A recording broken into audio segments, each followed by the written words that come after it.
जय हिंद, वंदे मातरम। श्रव्य दृश्य तरंगों द्वारा जुड़ने वाले युवा वर्ग, कैसे हैं आप? आशा करता हूं कि आप स्वस्थ, सजग व सक्रिय होंगे। आपकी यही स्वस्थता, सजगता एवं सक्रियता आपके लिए ही नहीं अपितु आपके परिवार, समाज एवं राष्ट्र के लिए विकास के रूप में अहम भूमिका निभाए और पूरे समाज को एक नया आयाम दे।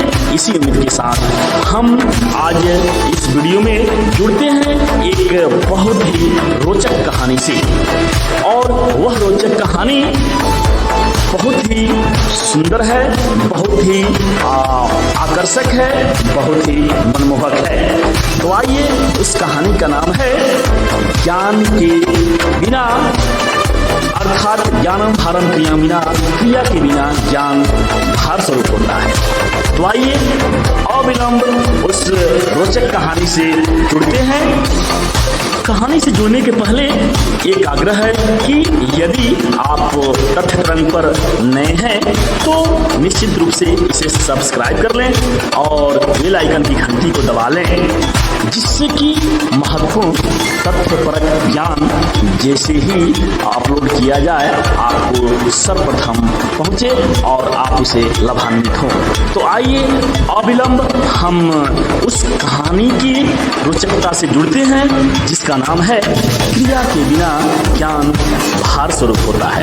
तो आइए, कहानी की शुरुआत होती है एक गांव से। यह कहानी पंचतंत्र के तहत कहानी है, जिसमें व्यवहारिकता के अभाव में पूरे ज्ञान को व्यर्थ बताया गया है।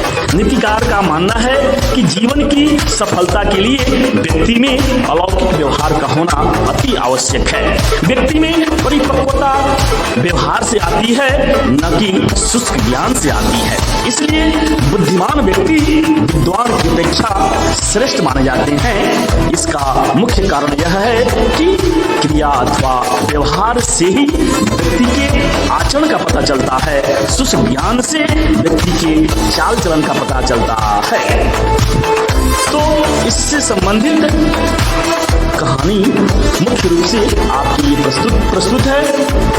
कहानी की शुरुआत एक गांव से होती है, जिसमें 4 युवक परस्पर मित्रवत रहते थे।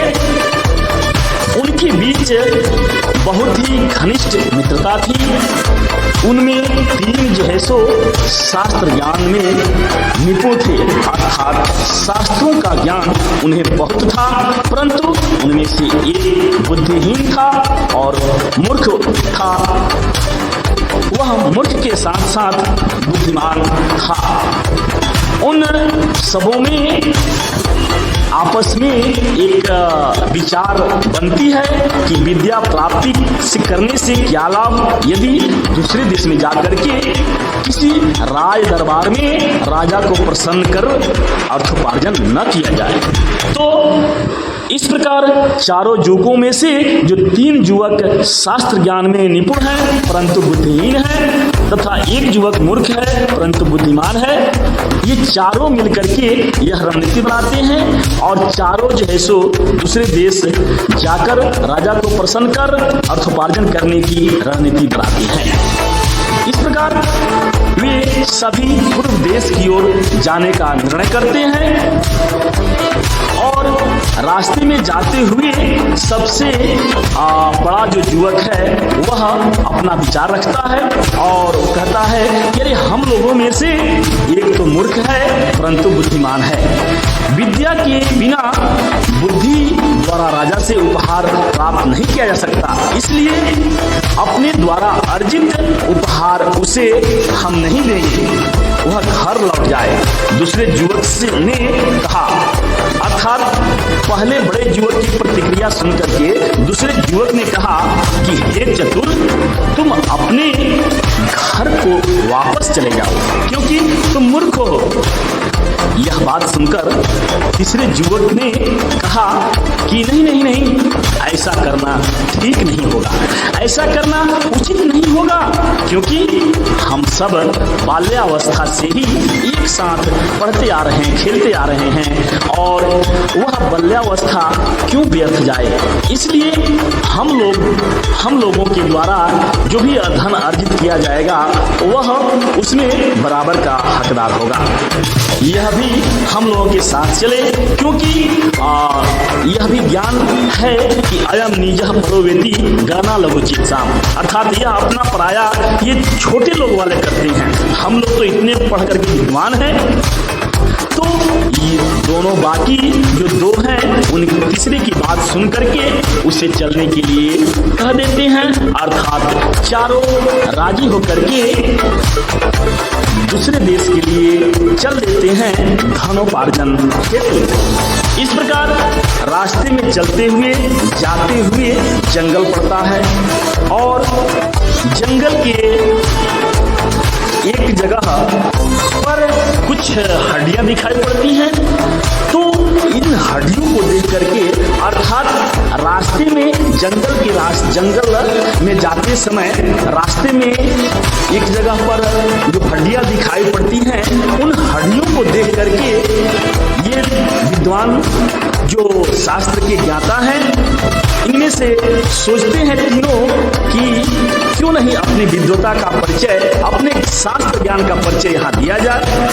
उनमें से क्या एक करता है, अर्थात उनमें से एक कदम बढ़ाता है और वह सारे हड्डियों को एकत्र करके अपने शास्त्र विद्या के बल पर एक सांचा बना देता है, ढांचा एक जीव का बना देता है।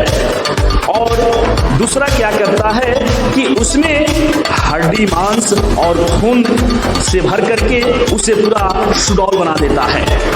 अर्थात पहले ने हड्डियों को एकत्र करके एक ढांचा तैयार कर दिया, दूसरे ने चमड़ा मांस तथा खून से भर करके उसे रूप दे दिया, तीसरा उसमें प्राण डालने की सोच रहा है। अर्थात तीसरे की नंबर आती है, अपने शास्त्र ज्ञान का परिचय देता है और वह उसके अंदर प्राण डालने की बात सोचता है।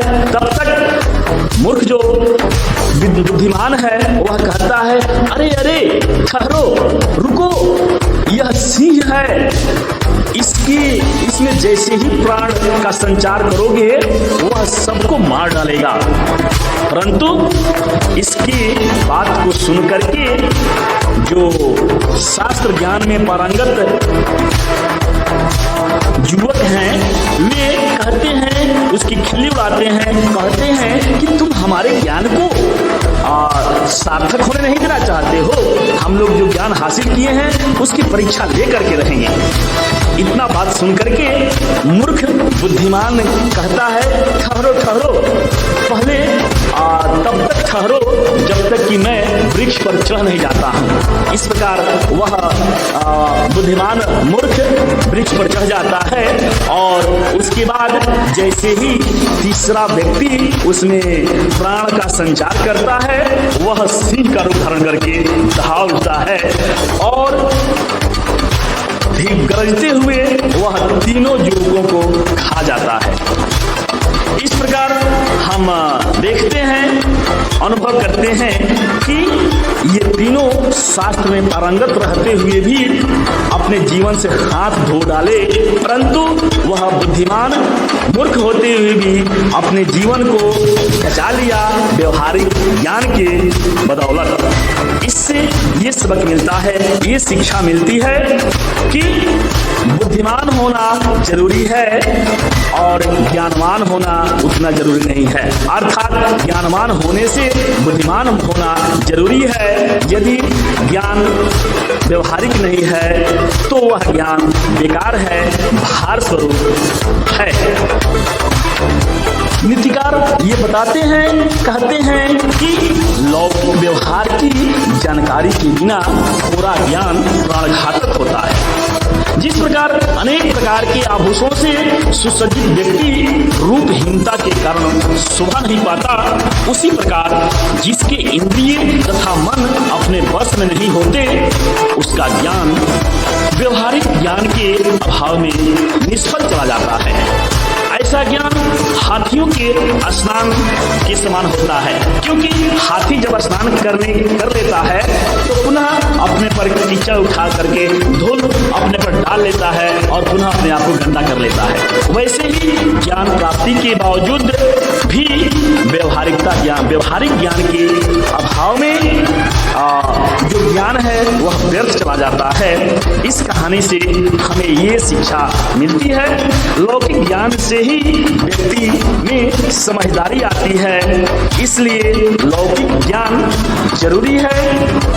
लौकिक ज्ञान से ही व्यक्ति में समझदारी आती है और यह समझदारी की कमी के कारण ही तीनों ब्राह्मण कुमार जो युवक थे वे बाघ के द्वारा मारे जाते हैं, किंतु बुद्धिमान मूर्ख लौकिक ज्ञान अर्थात समझदारी के चलते वह बच जाता है। इस प्रकार इस कहानी से हमें शिक्षा मिली कि ज्ञान जो है सो क्रिया के बिना क्या होता है, निष्फल होता है। तो यह कहानी कैसी लगी, प्रतिक्रिया जरूर दें, लाइक कमेंट जरूर करें यदि कहानी अच्छी लगी तो फिर पुनः हम अगले वीडियो में मिलते हैं। तब तक के लिए जय हिंद, वंदे मातरम।